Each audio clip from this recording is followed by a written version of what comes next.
Hello everyone, welcome back with chapter 3rd of Political Science NCERT. Today we will discuss about how state governments work. राज्य सरकार कैसे काम करती है, इसी के साथ साथ हम देखेंगे कि राज्य सरकार में कौन कौन से पार्ट आते हैं। जैसे कि स्टेट गवर्नमेंट के पार्ट होते हैं state legislative assembly, state legislative council, विधानसभा और विधान परिषद। इन दोनों के बारे में भी हम देखेंगे। सीएम की पावर और फंक्शंस के बारे में देखेंगे। इवन हम गवर्नर के पावर और फंक्शंस के बारे में बात करेंगे। और व्हाट इज़ गवर्नर, गवर्नर क्या है, ये बॉडी जो है ये किसके अंडर में आती है, कौन इसको अपॉइंट करते हैं, ये सारे कॉन्सेप्ट्स हम आज इस चैप्टर में सीखेंगे। ठीक है, अभी हम स्टार्ट करते हैं अपना लेक्चर। जैसा मैंने बताया कि हमारा जो चैप्टर है उसका मेन टॉपिक रहेगा how state government work. State government कैसे वर्क करती है, राज्य सरकार कैसे वर्क करती है। अगर हम सोचें कि जैसे कि वाटर जो स्टोरेज हैं, कम्युनिकेबल डिजीज़ हैं, स्प्रेड ऑफ डिजीज़ हैं और डर्टी स्ट्रीट है, ये जितने भी चीज़ें होती हैं इनका आंसरेबल कौन होगा, इनका आंसरेबल कौन होगा, इनका जवाबदेही कौन होगा। ठीक है, इनके बारे में कौन कौन रिस्पॉन्सिबल होगा, इनकी देख रेख कौन करेगा और इन सारे जो टर्म है इनके लिए कौन मेजर डिसीजन मेकिंग बॉडी होती है, तो वो होती है स्टेट गवर्नमेंट। ठीक है, इनके लिए कौन होगा, स्टेट गवर्नमेंट। ठीक है, इनके लिए स्टेट गवर्नमेंट आंसरेबल होगा। ठीक है, जैसा हम इस फिगर में देख पा रहे हैं कि गवर्नमेंट का हम देखते हैं कि सेंट्रल गवर्नमेंट, स्टेट गवर्नमेंट और local self government. Local self government में जैसे कि यहाँ पे डिस्ट्रिक्ट गवर्नमेंट, और डिस्ट्रिक्ट गवर्नमेंट को हम विलेज पंचायत में लेके आते हैं। ठीक है, पिछले जो हमने इस स्ट्रक्चर को अच्छे से, जैसे उसमें पंचायती राज को डिस्कस करते टाइम और हमने जब सेंट्रल गवर्नमेंट के बारे में बात की थी तब हमने इसको अच्छे से समझा था। तो स्टेट गवर्नमेंट यहाँ पे आ गई। ठीक है, स्टेट गवर्नमेंट आंसरेबल होगी इन सारे टर्म को लेके। ठीक है, अब हम आगे चलते हैं, आगे देखते हैं। अब हम बात करते हैं एमएलए की। जैसा हम सुनते होंगे कि उस एरिया के एमएलए वे हैं, उस एरिया के एमएलए वो होते हैं। तो एक्चुअल में एमएलए क्या होता है, एमएलए की फुल फॉर्म होती है मेंबर ऑफ लेजिस्लेटिव असेंबली। ये कौन होता है, ये लोगों के द्वारा चुना गया एक रिप्रेजेंटेटिव होता है और ये अपनी अपनी कॉन्स्टिट्यूएंसी के एरिया के हिसाब से चुने जाते हैं। ठीक है, अगर हम स्टैंडर्ड डेफिनेशन के अकॉर्डिंग चले तो MLA, member of legislative assembly, is a representative elected. Representative elected मैंने बता दिया कि जो कि पीपल्स द्वारा इलेक्टेड होते हैं। ठीक है, इलेक्टेड बाय द पीपल्स। ठीक है, यहाँ पे आगे लिखा भी होगा बाय द वोटर्स। वोटर्स कौन है, जो उस कॉन्स्टिट्यूएंसी एरिया के जो पीपल हैं, जो आदमी है वहाँ के, वे जो है वे वोटर्स हो गए वहाँ के। ठीक है, voters of an electoral district of to the legislature of the state government in the Indian system of government. Indian system of government का मतलब यहाँ पे हो गया कि Indian system of the government जो इलेक्शन को लेके होता है, जो फ्री एंड फेयर इलेक्शन को कराते हैं। ठीक है, from each constituency the people elect one representative who the become a member of legislative assembly, जिसको हम एमएलए बोलते हैं। ठीक है, एक कॉन्स्टिट्यूएंसी, हर एरिया की अपनी अपनी कॉन्स्टिट्यूएंसी होती है। एक कॉन्स्टिट्यूएंसी में से एक ही एमएलए को हम इलेक्ट करके आगे भेजते हैं। ठीक है, वो जो एमएलए होता है वो हमारा रिप्रेजेंटेटिव होता है क्योंकि वो इलेक्टेड बाय द पीपल होते हैं। ठीक है, MLA representative to the government अभी हमने देखा है। ठीक है, सेकंड हम देखते हैं have executive responsibility. Executive responsibility होती है एमएलए की। एग्जीक्यूटिव का सिंपली होता है कि जो भी स्कीम्स और जो कानून होते हैं उन सारे को लागू करने के लिए, जो एग्जीक्यूट करने के लिए जो रिस्पॉन्सिबिलिटी होती हैं वे सारी होती हैं एमएलए की। ठीक है, यहाँ पे हम अब जैसे कि state is divided into constituencies. State जो है, जैसे कि अगर हम बात करें, ये हमारा, ये मैं रो मैप बना रहा हूँ। ठीक है, इसमें क्या है कि अगर हम इसको लगा के चलें, ये हरियाणा है। ठीक है, अब हरियाणा में क्या होता है कि यहाँ पे कॉन्स्टिट्यूएंसीज को डिवाइड कर रखा है। ठीक है, अलग अलग कॉन्स्टिट्यूएंसीज हैं। अगर बात करें कि हरियाणा में कितनी कॉन्स्टिट्यूएंसीज हैं, तो यहाँ पे 90 सीट्स हैं फॉर विधानसभा। ठीक है, लेजिस्लेटिव असेंबली के लिए। और हर जो कॉन्स्टिट्यूएंसीज होती हैं वहाँ से एक एमएलए को हम रिप्रेजेंट करते हैं। ठीक है, एक एमएलए को इलेक्ट करके अपना रिप्रेजेंटेटिव चुनते हैं। ठीक है, स्टेट का हमने देख लिया। अब हम देखते हैं आगे, each constituencies area from which all the voters living there choose their representative. अभी सिंपली जैसे जिस कॉन्स्टिट्यूएंसी के एरिया में जो जितने भी पीपल्स, जो आदमी वहाँ पे रहते हैं, वही तो वोट कर पाएंगे। इसका सिंपली यही मतलब है, ठीक है। Come from different political parties. जो एमएलए होते हैं वे अलग अलग पॉलिटिकल पार्टी से होते हैं।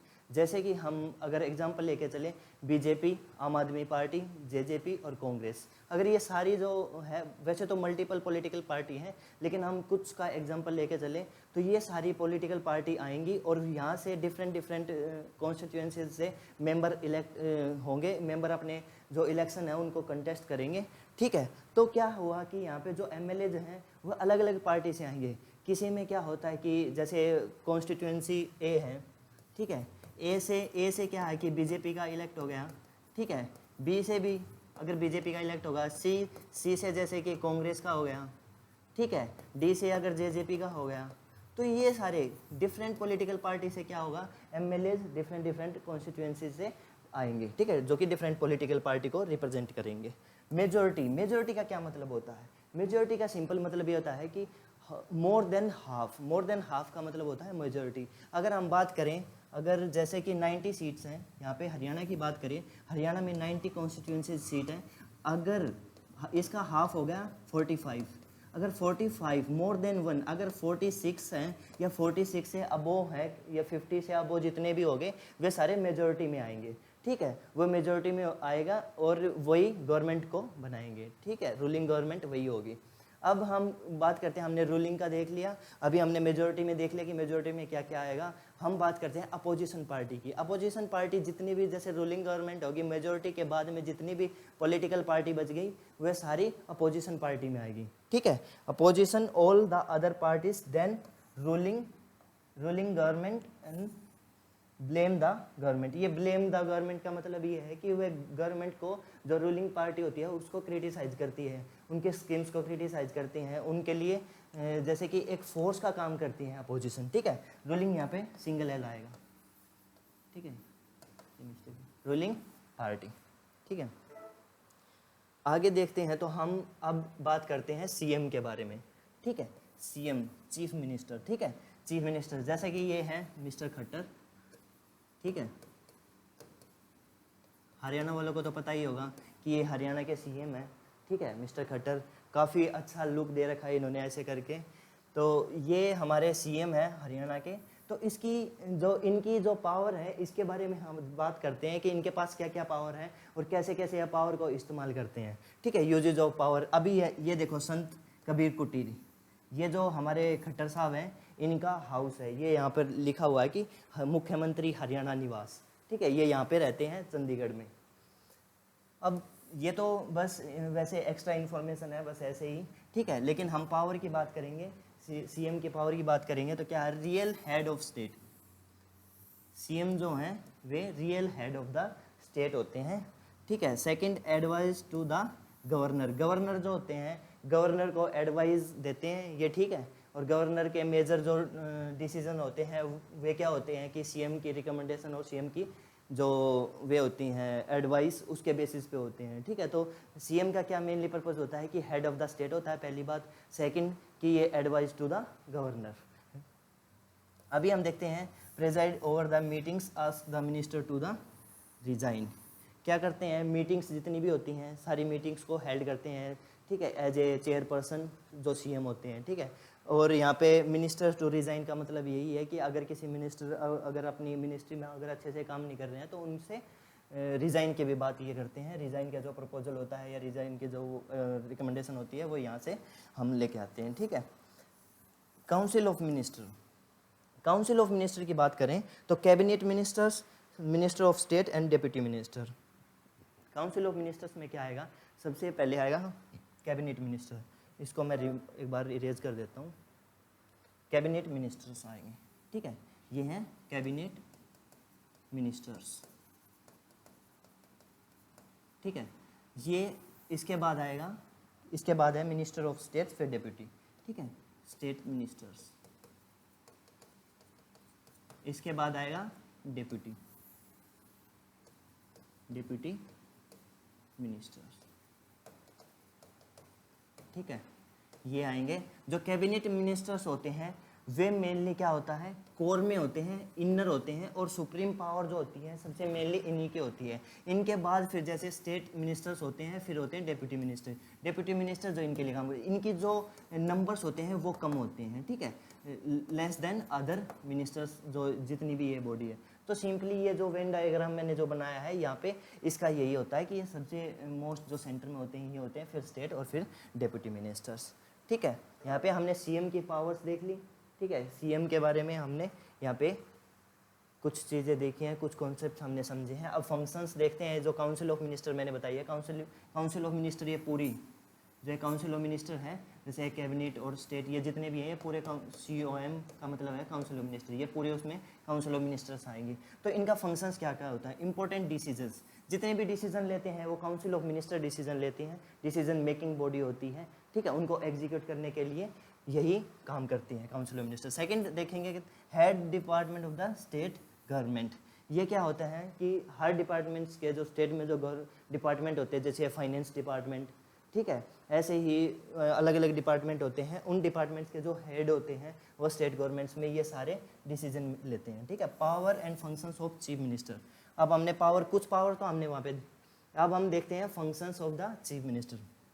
जैसे मैंने एग्जांपल लिया मिस्टर खट्टर का, तो हरियाणा के जो CM है, तो आज आप समझ पाओगे कि जो CM के जो फंक्शंस और पावर होती हैं वो एक्चुअल में क्या क्या होती हैं। फर्स्ट अगर हम देखें, chief minister is the leader of legislative of the state. जो लेजिस्लेटिव असेंबली होते हैं उनका लीडर होते हैं, ठीक है, क्योंकि रूलिंग गवर्नमेंट के जो हेड होते हैं वे क्या होते हैं, CM होते हैं, और यहाँ पे लेजिस्लेटिव असेंबली का लीडर उन्हीं को माना जाता है, ठीक है। Second, he selects the ministers of the council of ministers as the head of the council, allocates the portfolio of the department of them. जितने भी जैसे CM हो गए, फिर उनके सारे जितने भी काउंसिल ऑफ मिनिस्टर के जो जितने भी मिनिस्टर्स हो गए, उनको सेलेक्ट कौन करता है, CM करते हैं, चीफ मिनिस्टर करते हैं। अगर बेसिकली हम इनफॉर्मल में लेके चलें, अगर हम प्रैक्टिकल ग्राउंड रियलिटी देखें तो क्या होता है, जैसे कि CM है, ठीक है, CM है, इनके जितने भी नॉन भी होते हैं, MLA जो होते हैं, ठीक है, और कुछ ऐसा तो है नहीं कि जितने भी, जैसे कि 50 MLAs अगर हरियाणा की बात करें, 50 MLA जो हैं वो इलेक्ट हो गए और उन्होंने अपनी एक रूलिंग गवर्नमेंट को तैयार कर लिया, और CM का कोई भी अगर एक नाम पर्टिकुलर नाम दे दिया, तो अब ये तो है नहीं कि जितने भी 50 के 50 MLAs हैं वे CM के करीबी हैं, CM के निजी हैं, कि CM के लिए सबके साथ अच्छी बनती है। ऐसा तो हो नहीं सकता। ऐसा होता है कि भाई कुछ अच्छे हैं, कुछ को वे कम जानते हैं, या कुछ ऐसे भी हैं जिनके नए चेहरे उभर के आए हैं। तो सिंपली अगर ग्राउंड रियलिटी देखें तो CM क्या करेगा, जिसको अच्छे से जानता है उनको अच्छे अच्छे मिनिस्ट्रीज दे देते हैं, ठीक है, जैसे कि रोड मिनिस्ट्रीज या फिर फाइनेंस मिनिस्ट्री, ये सारी मिनिस्ट्री जैसे अपने करीबी को दे देंगे। और फिर ये होता है कि हाँ ठीक है भाई, आपको ठीक है, ये इसके नोन है, इसके नोन है, तो उसको भी थोड़ा सा अच्छा सा डिपार्टमेंट दे देते हैं। ऐसे ही CM सेलेक्ट करता है, लेकिन वो एक मैंने बताया जो ग्राउंड रियलिटी है, ऑन पेपर हम कुछ और ही देखते हैं, ठीक है। तो हाँ, सिंपल सा अगर हम देखेंगे उसके जो फंक्शंस होते हैं, आपको यही याद रखना है कि he selects the minister of the council of minister. जो मैंने अभी बताया है कि CM अपने करीबी को वे मिनिस्ट्री दे देता है, इसको याद रखने की कोई ज़रूरत नहीं है, ठीक है। थर्ड पॉइंट देखते हैं, CM is the main link between governor and the state cabinet. State cabinet जो होती है, इनर बॉडी जो होती है, और जो गवर्नर होते हैं, उनके बीच में लिंक का काम करते हैं, ठीक है, एडवाइस देते हैं, और उनके जो डिसीजन होते हैं, उनके जो सीक एंड रूल की जो बात होती है वो यहाँ पे हमें लिंक में देखने को आती है। Generally governor exercise all his functions on the advice of the chief minister. देखा, जो मैंने अभी बताया था कि वो एडवाइस देते हैं, और गवर्नर जो है, गवर्नर एक्सरसाइज अपने सारे फंक्शंस को बेसिकली CM की एडवाइस के बेसिस पे अपने फंक्शंस को परस्यू करते हैं, ठीक है। फोर्थ पॉइंट देखते हैं, it is the duty to communicate to the governor all decision of the council of minister. Fifth देखते हैं, as the chief spokesman of the state government all the important announcements on the behalf of the government is made by him। जितनी भी majorly जितने भी decisions होते हैं, जितने भी मेजरली, जैसे यहाँ पे बताया गया कि जितनी भी इम्पोर्टेंट अनाउंसमेंट होती है गवर्नमेंट को लेके, पूरी गवर्नमेंट को लेके, तो वो कौन लेते हैं, वो CM लेते हैं, ठीक है। आगे चलते हैं, हम आगे देखते हैं गवर्नर के। हु इज़ गवर्नर, गवर्नर कौन है, और गवर्नर के फंक्शंस क्या क्या है, गवर्नर के टेन्योर कौन कौन क्या क्या है, कितने साल का उसका टेन्योर होता है, और इसको अपॉइंट कौन कौन करता है, मतलब अपॉइंट कौन करता है, ठीक है। तो यही देखेंगे हु इज़ गवर्नर। जैसे कि ये इसका चेहरा, इनका चेहरा मतलब काफ़ियों ने देख रखा होगा, ये है हरियाणा के गवर्नर, ठीक है, हरियाणा के गवर्नर हैं बंडारू दत्तात्रेय इनका नाम है। मेरे को काफ़ी दिन बाद ये जो नाम है आज याद हुआ है, और शायद मैं अच्छे से प्रोनाउंसिएशन कर रहा हूँ इस नाम का या पता नहीं, बंडारू दत्तात्रेय, ठीक है। हु इज़ गवर्नर, अब हम देखते हैं कि गवर्नर कौन होता है, ठीक है। Governor is nominal executive head of the state. He forms an important part of the state executive where he act as chief executive head.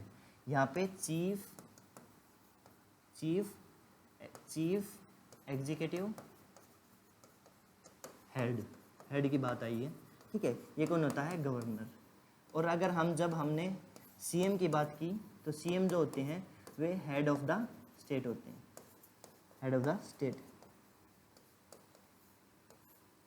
ठीक है। अभी हु इज गवर्नर अपॉइंट्स, कौन अपॉइंट करता है, प्रेसिडेंट अपॉइंट करते हैं, ठीक है। प्रेसिडेंट जो है, और प्रेसिडेंट का क्या है, जैसे कि यहाँ पे लिखा हुआ है कि the Indian president appoints the governor for each state by warrant under his hand and seal. Central government is responsible to nominate the governor for each state. इसका मतलब ये है कि हर स्टेट का एक गवर्नर होता है और उसको अपॉइंट करता है प्रेसिडेंट जो कि सेंट्रल गवर्नमेंट के हेड होते हैं, ठीक है। वही जो है कि यहाँ पे प्रेसिडेंट अपॉइंट करते हैं, सिंपल यही है। और हर स्टेट का एक एक गवर्नर होता है। गवर्नर, अगर यहाँ पे एक क्वेश्चन आता है जो कि पिछले जो कॉम्पिटिटिव एग्जाम्पल में जो एग्ज़ाम्स हैं उसमें आए हुए हैं, तो फॉर एग्जांपल अगर हम देखें तो जैसे कि अगर बोला जाए कि दो स्टेट हैं, दो स्टेट का एक जो गवर्नर है वो हो सकता है, कोई भी गवर्नर है, अगर मिस्टर ए जो है वे गवर्नर है एक स्टेट का, क्या वे सेकंड जो दूसरे स्टेट का भी गवर्नर हो सकता है? तो इसका आंसर है यस, ठीक है। इसको अपॉइंट कौन करता है? अपॉइंटमेंट का मैंने बता दिया, प्रेसिडेंट अपॉइंट करते हैं। इसका टेन्योर क्या होता है? टेन्योर जो है ना गवर्नर का, वो प्लेजर ऑफ प्रेसिडेंट के हाथ में होता है, उसको कभी भी रिमूव किया जा सकता है, ठीक है। उसका कोई फिक्स टेन्योर नहीं होता, ये लिखा हुआ है यहाँ पे, governor hold pleasure of the president, ठीक है। रिमूवल का अगर देखें तो कभी भी रिमूव किया जा सकता है, ठीक है, किसी भी टाइम प्रेसिडेंट के थ्रू उसको रिमूव किया जा सकता है। डिस्क्रेशनरी पावर देखते हैं यहाँ पे, आर्टिकल 200, ये एक्स्ट्रा इन्फॉर्मेशन है, एनसीईआरटी के बियॉन्ड में है ये। आज इस चैप्टर को लेके अगर हम देखें तो इसके बियॉन्ड में थोड़ी इन्फॉर्मेशन मैं दे देता हूँ, अगर समझ में आए तो ठीक है, अदरवाइज कोई हेडेक लेने की ज़रूरत नहीं है, क्योंकि हम आगे वाले फाउंडेशन कोर्स में इसको ब्रीफली देखेंगे। आर्टिकल 200 की बात करें, reservation of bill for president consideration. Article 356 देखें, imposition of president rule. President rule जो है वो आर्टिकल 356 में आता है, और प्रेसिडेंट रूल जब लागू होता है तो उससे पहले गवर्नर जो है वो सीएम से अपनी एडवाइस मांगते हैं कि क्या यहाँ की जो सिचुएशन है उसके अकॉर्डिंग हम प्रेसिडेंट रूल को अप्लाई करें या ना करें। फिर वो रिटर्न में गवर्नर को देते हैं, और फिर उसके बाद में हम प्रेसिडेंट रूल का जो गवर्नर जो होते हैं वो उनको प्रेसिडेंट के पास भेज जाती हैं रिकमेंडेशन, और फिर प्रेसिडेंट उसको लागू करता है, ठीक है। ये 356 में आएगा। तो क्या होता है यहाँ पे, सीएम का जो है वो गवर्नर को लेके जाएगा, यहाँ पे जितनी भी एडवाइजेज होती हैं, फिर ये क्या होते हैं, ये इन्फॉर्म करेंगे किसको? प्रेसिडेंट को, और फिर प्रेसिडेंट क्या करेंगे? अप्लाई, अगर उसका सिचुएशन के अकॉर्डिंग होगा तो वहाँ पे प्रेसिडेंट रूल को अप्लाई करेंगे, ठीक है। Appointment of chief minister when the no party has clearly majority. अगर क्लियर मेजोरिटी नहीं है, मेजोरिटी मैंने बताया कि मोर देन हाफ जो इलेक्टेड मेंबर होते हैं, अगर है किसी भी गवर्नमेंट में जैसे है नहीं, तो उसमें क्या होगा कि गवर्नर जो है वे देखेंगे कि हम जो सीएम जो बनाएंगे वो किसको बनाएंगे, ठीक है। अब जैसे कि क्लियर मेजोरिटी का यहाँ पे हो गया, नो पार्टी, अगर रूलिंग गवर्नमेंट कोई भी है वो मेजोरिटी से आएंगी, ठीक है, मेजोरिटी से आएगी।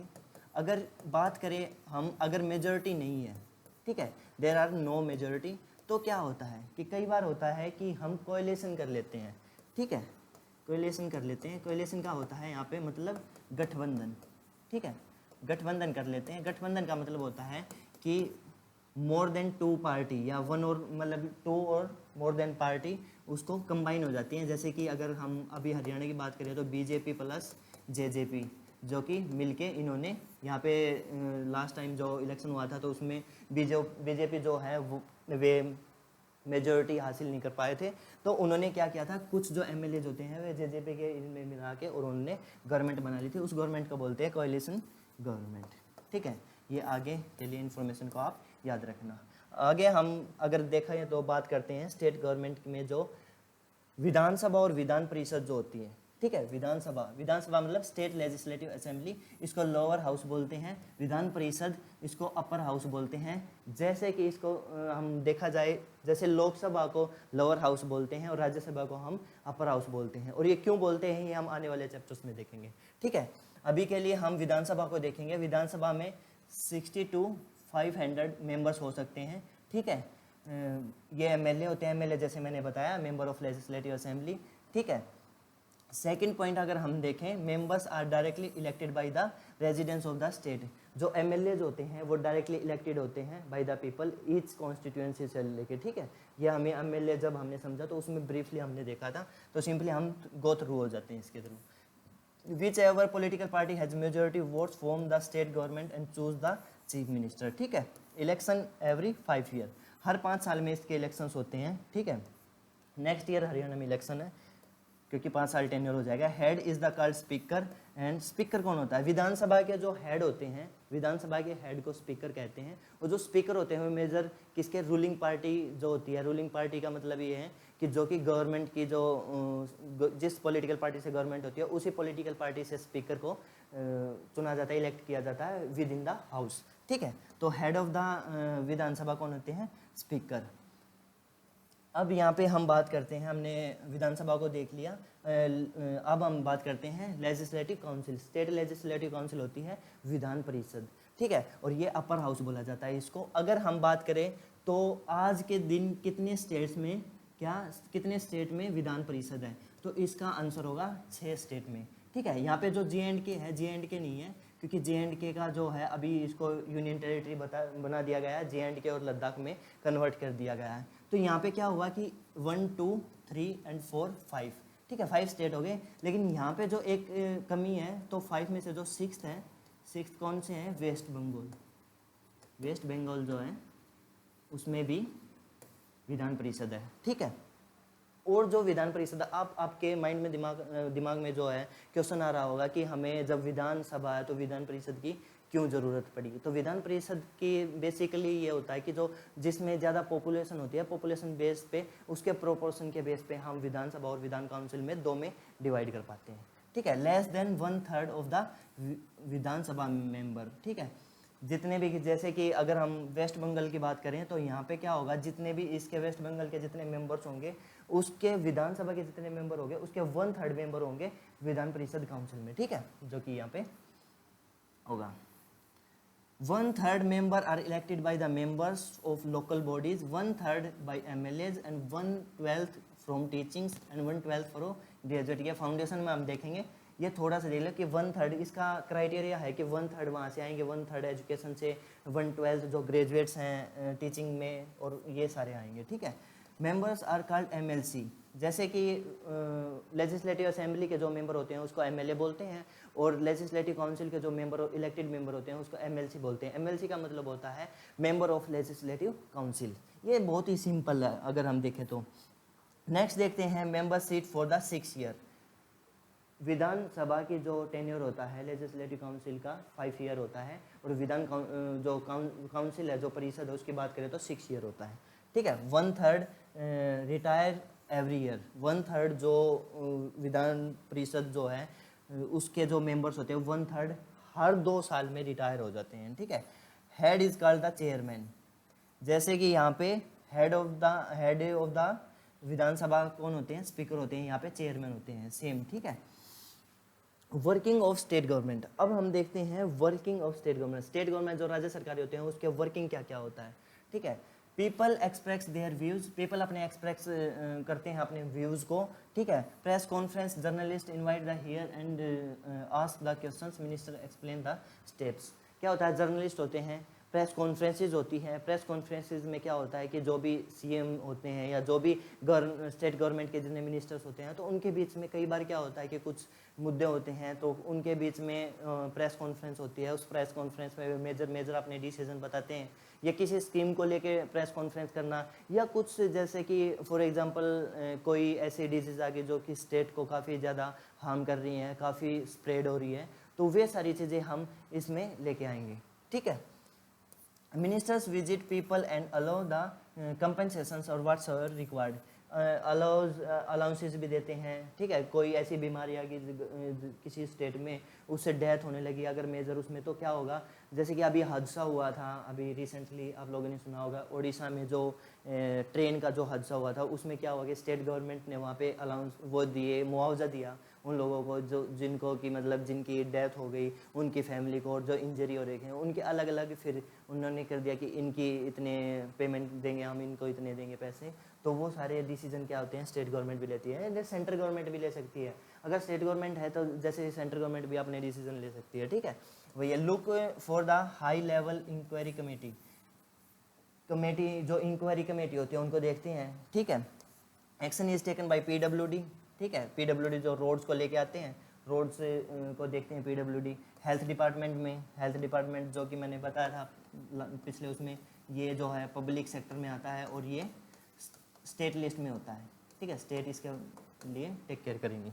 Newspaper and media plays a major role. Newspaper और मीडिया का एक मेजर रोल रहता है हमारे, अगर देखा जाए तो media is the fourth pillar of the democracy. ठीक है, अगला पॉइंट देखते हैं।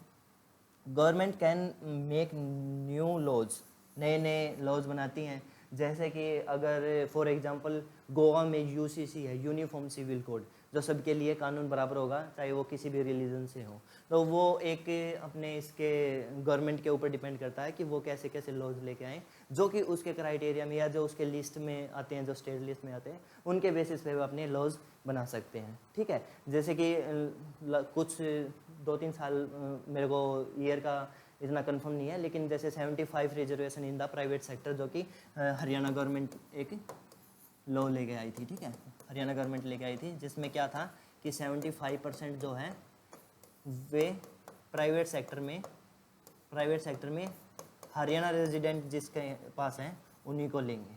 ठीक है, हरियाणा रेजिडेंट, लेकिन ये अभी तक अप्लाई नहीं हुआ है, लेकिन देखते हैं धीरे धीरे आगे क्या होता है। इसके ऊपर सुप्रीम कोर्ट ने भी जजमेंट दी थी रिजर्वेशन को लेके। ठीक है, बिल्ड टॉयलेट्स को बनाना, जैसे कि हर घर शौचालय।